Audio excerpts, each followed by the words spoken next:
Jadi kalau kita punya proprioseptif yang bagus, umpamanya mata kita ditutup pun, terus kita pakai sepatu, terus kita dituntun untuk jalan ke suatu tempat, kita bisa merasakan, oh tempat yang saya pijak ini kayaknya itu aspal atau cor-coran semen yang kasar ataukah itu rumput. Benar nggak? Nah, kalau anak-anak ini yang hiposensitif, dia tidak akan merasa. Hipersensitif itu juga tidak mau merasakan. Jadi dia juga tidak merasa, tidak bisa mengidentifikasikan bahwa saya sekarang ini berdiri di mana dengan mata tertutup. Oh, saya berdiri di atas mungkin rumput yang pendek atau rumput yang panjang, itu kan kita bisa tahu walaupun kita pakai sepatu. Ya. Nah, ini salah satu yang mungkin membantu ibu dan bapak untuk bisa mengenali anak kita itu termasuk yang mana gitu ya. Saya lanjutkan dulu ya dengan hiposensitif ini. Nah, yang tadi itu adalah hiposensitif yang pasif ya, hiposensitif yang pola registrasi yang rendah. Dia ini pasif, tidak bisa mencari inputan sensori yang dia kurang itu. Nah, kalau ini adalah pola pencari sensasi, yang dia secara aktif akan mencari sensasi atau informasi sensori yang kurang itu. Nah, anak-anak ini ciri-cirinya ini. Dia kalau bermain itu secara kasar. Dia suka mendorong atau suka menabrak orang atau benda. Nah, jadi biasanya ibu bisa lihat bahwa anak ini cenderung suka bermain kasar kalau sama anaknya atau behaviornya sehari-hari. Nah, mungkin dia kalau menulis menekannya terlalu keras sampai jadi sobek kertasnya yang ditulis atau berlubang. Terus dia bisa membentur atau memukul bagian tubuh mereka sendiri. Ya, mungkin dia membenturkan kepala dengan tangan. Membenturkan tangan dengan tangan. Nah, kalau kita mungkin tepuk tangan gini, kalau dia mungkin cenderung kelihatan ingin merasakan lebih daripada benturan itu. Nah, membenturkan kepala ke dinding. Nah, ini konteksnya mungkin bukan dengan ada emosional di sini, mungkin waktu marah. Kalau waktu marah itu sesuatu yang impulsif, yang kadang-kadang anak-anak juga tidak memikirkan. Tapi kalau dia marah seperti itu dan dia mempunyai proprioseptif yang bagus, setelah itu dia pasti akan berhenti. Oh, sakit ya, karena dia merasakan sakit itu. Nah, kalau mereka ini yang hiposensitif, dia tidak merasakan sakitnya. Nah, dia lebih suka memakai baju yang ketat, karena baju yang ketat memberikan masukan proprioseptif pada tubuhnya. Kalau untuk sensori proprioseptif ini sangat berhubungan erat dengan sensori taktil. Jadi ya, kalau dia proprioseptifnya hipo, nah karena seperti ini Pak, memakai pakaian ketat itu sensori peraba itu juga ambil bagian dalam hal proprioseptif ini.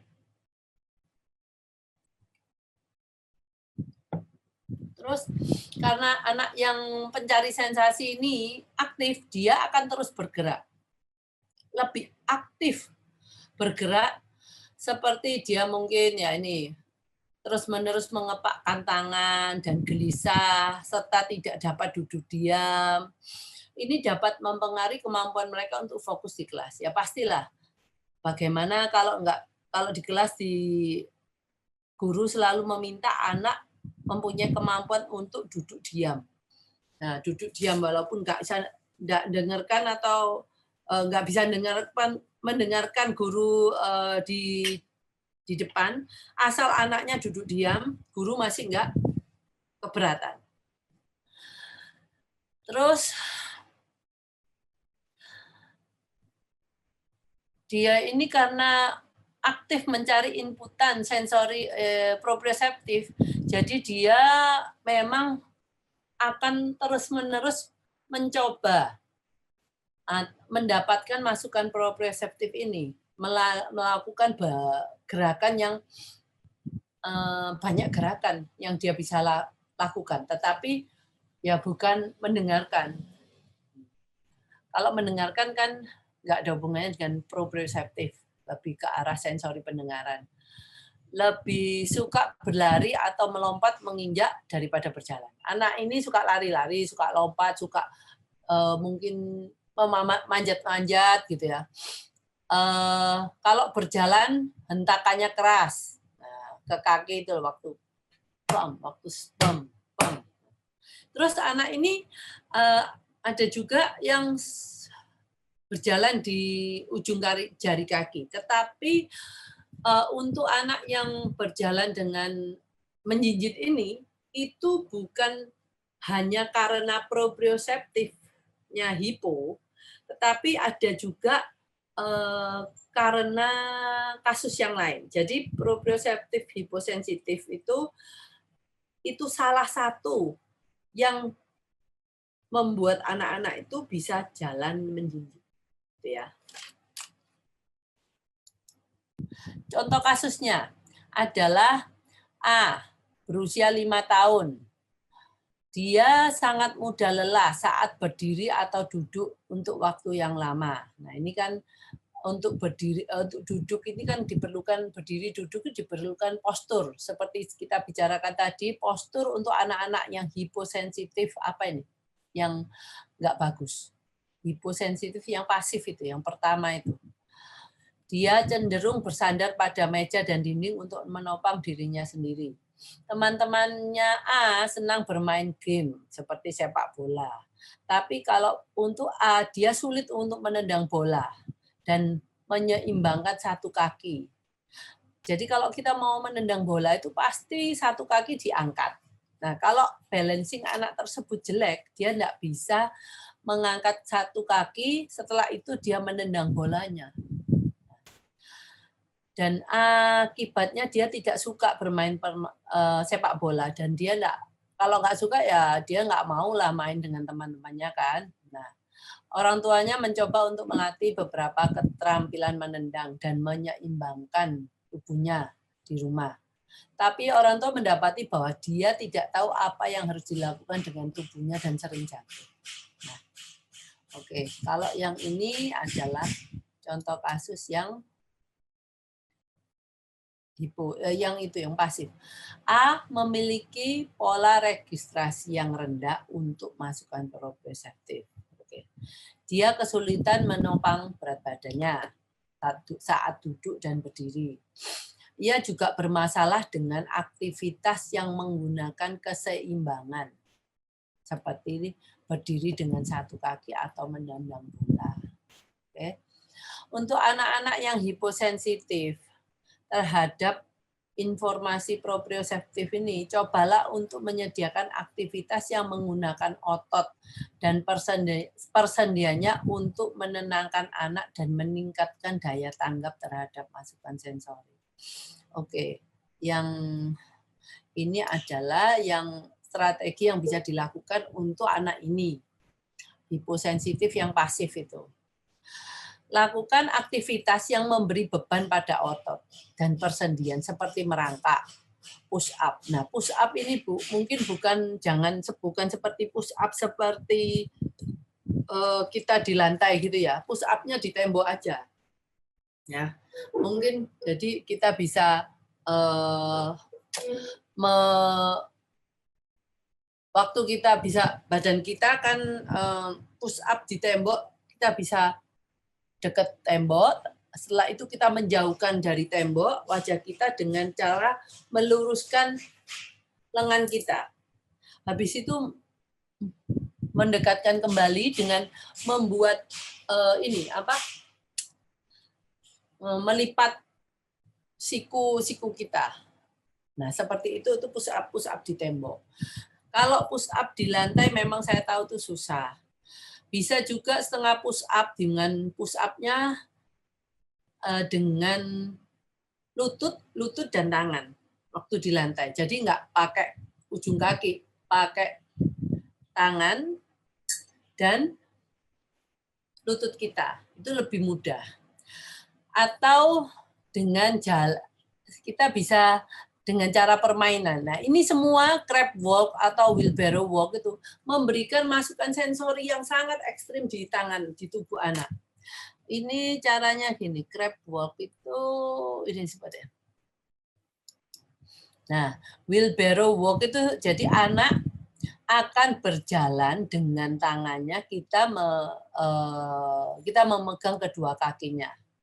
Nah, jadi di sini Ibu bisa memberikan banyak permainan.